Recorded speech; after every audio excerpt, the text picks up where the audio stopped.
Hello students, आज हम आपके साथ क्लास 9th के MCQ 1 मार्क्स के क्वेश्चन करेंगे जो एग्ज़ाम 2019 में आए थे। ये बहुत इम्पोर्टेंट क्वेश्चन है। हर बार आपके 1 मार्क्स के 16 क्वेश्चन आते हैं। चलो स्टार्ट करते हैं। नंबर 1 में हमें नीचे कुछ कथन दिए गए हैं, कुछ स्टेटमेंट्स दी गई हैं। इनमें से हमें ट्रू यानी सत्य स्टेटमेंट बतानी है। इसमें मैं आपको हिंदी और इंग्लिश दोनों में ही थोड़ा थोड़ा डिस्कस कर दूंगी ताकि जो बच्चा जिस लैंग्वेज में समझ पाए तो उसको इजी हो जाए। सबसे पहले, every irrational number is a real number. क्या सभी इरेशनल नंबर रियल नंबर होते हैं? या every real number is an irrational number, pi is rational number, और है √25 इज एन इरेशनल नंबर। हमें इनमें सबसे पहले ही पता है इनमें से कौन सा कथन हमें बताना है ट्रू है, जो कि है पाई रैशनल नंबर होता है। पाई क्या होता है? एक प्रिमेय संख्या होता है। आप √25 को जब सोल्व करेंगे ये 5 बन जाएगा, जो कि अप्रिमेय यानी इरेशनल नंबर नहीं होता। तो ये स्टेटमेंट, इसी तरह से और स्टेटमेंट जो हैं ट्रू नहीं है। क्वेश्चन नंबर 2, हमें बताना है कि इन जो संख्याएं दी गई हैं इनमें से इरेशनल नंबर कौन सी है। इरेशनल यानी अपरिमेय संख्या जिसको हिंदी में कहा जाता है। इरेशनल नंबर में सेम नंबर रिपीट नहीं होता। जैसे 6-7 के बाद 6-7-7 है, फिर 6-7-7 है, तो ये इरेशनल है। जो टर्मिनेट हो जाती हैं वो तो रैशनल नंबर होती हैं, ठीक है। और यहाँ पे हम देखेंगे 7-6-4 ही बार बार रिपीट हो रहा है, तो ये भी रैशनल नंबर इसलिए है। अगर पॉइंट के बाद, सबसे पहले तो हमें ये देखना है कि ऐसे नंबर जो टर्मिनेट ना हो और रिपीट भी ना हो, वो नंबर इरेशनल नंबर होते हैं, जो कि बी पार्ट इसको फुलफिल कर रहा है। √36 सोल्व करके 6 बन जाएगा, जो कि रैशनल नंबर है। थर्ड पार्ट में हमें बताना है कि इनमें से कौन से पोलोनोमियल हैं। 4 हमें दिए गए हैं, इनमें से पोलोनोमियल कौन सा है हमें देखना है। एक्स या वाई के हम ऐसे पावर्स देखते हैं, एक्स वाई की पावर कंप्लीट होनी चाहिए, यानी ना तो वो बाय में होनी चाहिए, रूट में नहीं होनी चाहिए, ना ये खुद से भी बाय में होना चाहिए, ठीक है। तो इनमें डी पार्ट, डी में इसकी पावर कंप्लीट है, ये डी पार्ट जो है पोलोनोमियल है। फोर्थ पार्ट में हमें बताना है एक्स की 3 का गुणांक यानी कोफिशिएंट। कोफिशिएंट गुणांक एक ही बात है। एक्स की 3 के साथ कौन सा नंबर है? एक्स की 3 के साथ माइनस है। एक्स की 3 के साथ क्या लगा हुआ है? माइनस। तो -1 यानी बी पार्ट इसका कोफिशिएंट हो जाएगा एक्स की 3 का। जब भी कोफिशिएंट जिसका भी देखना है या गुणांक देखना है तो हम क्या करते हैं, उसमें उसी नंबर पे को हम देखते हैं उसके साथ क्या नंबर लिखा हुआ है। यहाँ हमें कोई नंबर नहीं दिख रहा, सिर्फ साइन दिख रहा है माइनस का। -1 क्योंकि लिखा नहीं जाता इसमें, इसलिए ये है -1। जैसे अगर एक्स की 7 का कोफिशिएंट पूछा जाता, एक्स की 7 का, तो क्या आ जाता? 9। वी पार्ट में if the point 2-1 lies on the graph of equation 2x + 3y = k, then value of k will be. 2-1 इसके अंदर लाई करता है, यानी x की जगह हम 2 पुट कर देंगे, y की जगह 1 पुट कर देंगे और k की वैल्यू फाइंड करेंगे। x की जगह हमने रखा 2 और y की जगह क्या रखा है? 1। 2 2 = 4, 3 1 = 3, 4 और 3 बन गया है 7। सी पार्ट 7 इसका आंसर आ जाएगा। नेक्स्ट है 6 - 7 किस चतुर्थांश में है? चतुर्थांश यानी कौन से क्वाड्रेंट में 6 - 7 पॉइंट लाई करेगा। हम इसको ऐसे बना लेंगे, बना के हम देखेंगे कि 6 ये x यहाँ पॉजिटिव होता है, y नेगेटिव होता है, तो ये 4th क्वाड्रेंट आएगा। आप जैसे बनाते हो उससे भी आप देख सकते हैं कि ये पॉइंट कौन सा आएगा? 4th क्वाड्रेंट आएगा, क्योंकि x यहाँ पॉजिटिव है, y यहाँ पे नेगेटिव है। x पॉजिटिव, y नेगेटिव, ये कौन से क्वाड्रेंट में है? 4th में। क्वेश्चन 7 में right the first postulate of Euclid. Euclid की पहली अभिधारणा आप अपने मैथ्स में देख सकते हैं। ए स्ट्रेट लाइन में be drawn from any one point two any other point. 7th में नीचे दिए कथनों में कौन सा असत्य है? इनमें जो स्टेटमेंट्स दी है कौन सी स्टेटमेंट फॉल्स है। आप सभी स्टेटमेंट्स को पढ़ो, उनमें से आपको कौन सी स्टेटमेंट फॉल्स लगती है। तो एक पॉइंट बताया हुआ है, only one line can pass through एक सिंगल पॉइंट। एक सिंगल पॉइंट से सिर्फ एक लाइन पास हो सकती है, ऐसा तो नहीं है। बहुत सारी लाइन, आप कितनी भी लाइन ड्रॉ कर सकते हैं ओनली वन लाइन से। तो ये जो कथन है असत्य है।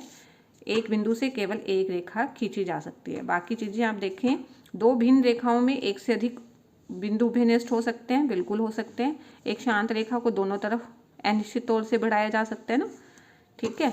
यदि दो वृत्त बराबर हैं तो उनकी त्रिज्याएं भी बराबर होंगी। Two distinct lines can be have more than one point in common, ठीक है। एक टर्मिनेटेड लाइन को हम प्रोड्यूस करते हैं दोनों तरफ इनडेफिनेटली, और टू सर्कल्स इक्वल हैं तो उनकी रेडियाई भी इक्वल होगी। ये तीनों स्टेटमेंट्स तो ट्रू हैं। ओनली ये स्टेटमेंट की एक सिंगल पॉइंट से सिर्फ एक ही लाइन पास कर सकती है, नहीं, बहुत सारी लाइनें हम पास कर सकते हैं। तो ये सी पॉइंट जो है फॉल्स है। Now 10th part, two sides of a triangle are 60 and 100 centimetre. एक त्रिभुज की दो भुजाएं हमें दी गई हैं 60 और 100, और उसका परिमाप यानी पैरामीटर गिवन है 300 सेंटीमीटर। तो थर्ड साइड क्या होगी। पैरामीटर क्या होता है, एक ट्रायंगल का पैरामीटर यानी परिमाप तीनों भुजाओं का जोड़ होता है, तीनों साइड्स का जोड़ होता है। तो इनको जोड़ के देखो, दो 60 और 100 को 160 आएगा, 60 और 100 को जोड़ा 160, और इन तीनों का जोड़ 300 है। तो 300 में से 160 माइनस कर लेंगे, 140 सेंटीमीटर जो है थर्ड साइड आएगी। अगर हमें टू साइड्स गिवन है तो हम टू साइड्स को जोड़ लेंगे, सम कर लेंगे, और उसको पैरामीटर में से, क्योंकि पैरामीटर का मतलब क्या है, इन तीनों भुजाओं का जोड़ हमें दिया गया है, तीनों साइड्स का जोड़ दिया गया है। अगर वो तीनों साइड का जोड़ है तो दो साइड्स को जोड़ के अगर पैरामीटर में से माइनस करेंगे तो क्या आ जाएगी, थर्ड साइड आ जाएगी। नेक्स्ट में हमें बताना है शंकु का संपूर्ण पृष्ठीय क्षेत्रफल, surface area of cone, total surface area जो होता है pi R L plus pi R square. इसको हम ऐसे भी लिख सकते हैं, pi R L plus R. दोनों ही तरीकों से हम इसका आंसर लिख सकते हैं। एक घनाभ की लंबाई, चौड़ाई और ऊंचाई हमें गिवन है, ठीक है, और हमें घनाभ का आयतन निकालना है। Length, breadth and height of cuboid, length भी गिवन है, ब्रेड्थ भी, हाइट भी, और हमें इसका वॉल्यूम, वॉल्यूम का फॉर्मूला क्या होता है, घनाभ के यानी क्यूबॉइड के वॉल्यूम का फॉर्मूला होता है L into B into H. हमें तीनों भुजाएं दी गई हैं, तीनों लंबाई, चौड़ाई, ऊंचाई दी है। तो 15, 20, 100 इन 10 इनकी मल्टीप्लाई कर लो 3000, और क्योंकि वॉल्यूम में सेंटीमीटर की क्यूब लगता है, देखो यहाँ पे इन दोनों में आप कंफ्यूज हो सकते हो, लेकिन वॉल्यूम में 3 यूनिट्स की मल्टीप्लाई होती है, लेंथ की, ब्रेड्थ की, हाइट की। तो तीनों का सेंटीमीटर सेंटीमीटर सेंटीमीटर मिलके सेंटीमीटर क्यूब बन जाता है। क्वेश्चन 12th में आपको कुछ एंगल गिवन है, ये जैसे P पे यहाँ पे 30 एंगल है, ये 90 बता दिया, ये 40, और फिर हमें एंगल Y फाइंड करना है, ठीक है। हम ये देखो कैसे करेंगे, जिसमें ऐसे एंगल हमें निकालना होता है, तो हम उसको कैसे निकालते हैं। अभी ये पैच हमने निकाल लिया, हमें ये एंगल Y फाइंड करना है। अब ये देखते हैं एक ट्रायंगल है, ठीक है, ये ट्रायंगल है 40, 90, दो एंगल हमें इस ट्रायंगल के पता है, हम ये तीसरा एंगल निकाल सकते हैं। पहले हम ये तीसरा एंगल निकाल लेंगे। इसके लिए हम क्या करेंगे, 40 और 90 को ऐड कर लेते हैं, 40 और 90 मिलके हो गए 130, 40 और 90 को ऐड कर लिया 130, उसको 180 में से सब्ट्रैक्ट कर लो, 50 एंगल ये वाला आ जाएगा, ठीक है। ये 50 एंगल है, तो अब ये भी ट्रायंगल है, इसके भी तीनों एंगल्स का सम क्या होगा 180, 30 और 50 ऐड कर लिया, ये हो गया 80, और इसको 180 में से अब माइनस कर लेंगे तो आ जाएगा 100, ठीक है। ये इधर वाला एंगल आ गया 100, और हमें पता है कि एक लीनियर पेयर बना रहा है, इन दोनों का अगर एक लाइन के ऊपर ऐसे ब्रेक होता है तो दोनों का सम क्या होता है 180 होता है ना, लीनियर पेयर इसको बोलते हैं ना। तो ये 100 है, तो ये क्या बन जाएगा y वाला 80, 100, क्योंकि इसको 180 में से माइनस करेंगे, ठीक है, एक लाइन पे, क्योंकि दोनों एंगल्स का सम कितना होगा 180, इधर का 100 है तो बाकी कितना बचेगा 80। ए पार्ट का आंसर जो है इसका आंसर आ जाएगा। ये हमने देखा, स्टेटमेंट्स हम पढ़ लेते हैं दोनों हिंदी इंग्लिश में ध्यान से। यदि दो समकोण त्रिभुजों में एक त्रिभुज का कर्ण और एक भुजा क्रमशः दूसरे त्रिभुज के कर्ण और एक भुजा के बराबर हो तो दोनों त्रिभुज सर्वांगसम होते हैं। तो ये कौन सा नियम है, हम देख लेते हैं कि अगर दो ट्रायंगल्स हमें कॉन्ग्रुएंट यानी सर्वांगसम दिए हुए हैं, दो ट्रायंगल क्या दिए हुए हैं, सर्वांगसम, यदि दो सर्वांगसम त्रिभुज दिए गए हैं और हाइपोटेन्यूज की बात हो रही है इसमें, ठीक है, हाइपोटेन्यूज यानी कर्ण की बात हो रही है, तो वो किस में होता है, RHS में होता है। इन्होंने कहा है कि कर्ण और एक भुजा दूसरे त्रिभुज के कर्ण और एक भुजा के बराबर है, ठीक है, हाइपोटेन्यूज का यूज H है ना, तो उससे हमें क्या पता चला कि B इसका आंसर आ जाएगा।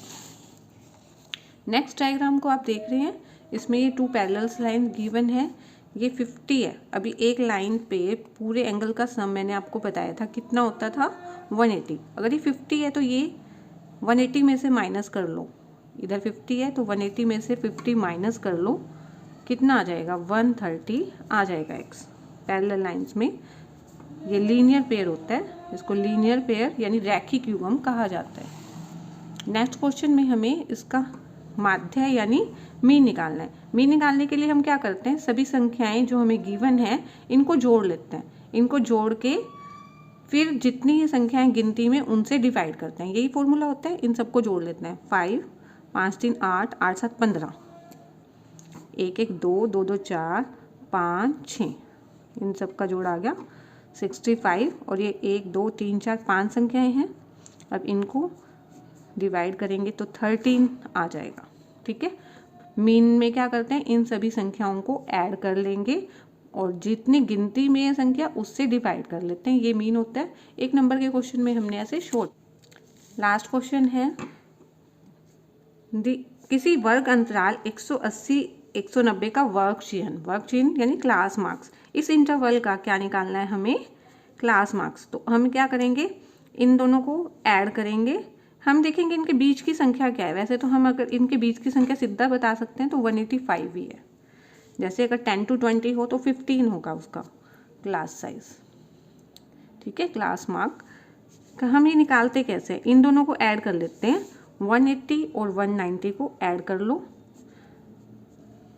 370, और 370 को 2 से डिवाइड कर लो और 2 से डिवाइड करके आ जाएगा ये 185, ठीक है। वैसे भी अगर इनके बीच का नंबर हमें साफ पता चल रहा है तो हम ये भी कर सकते हैं, कई बार नहीं भी पता चलता और पॉइंट में होता है तो इसको वैसे करके देखना ही बेटर रहता है। जैसे 10 और 20 को ऐड करेंगे 30 का हाफ क्या हो जाएगा 15। इस तरह से हम क्या निकालते हैं, क्लास मार्क यानी वर्ग चिन्ह। आपको ये सभी क्वेश्चन समझ में आए होंगे।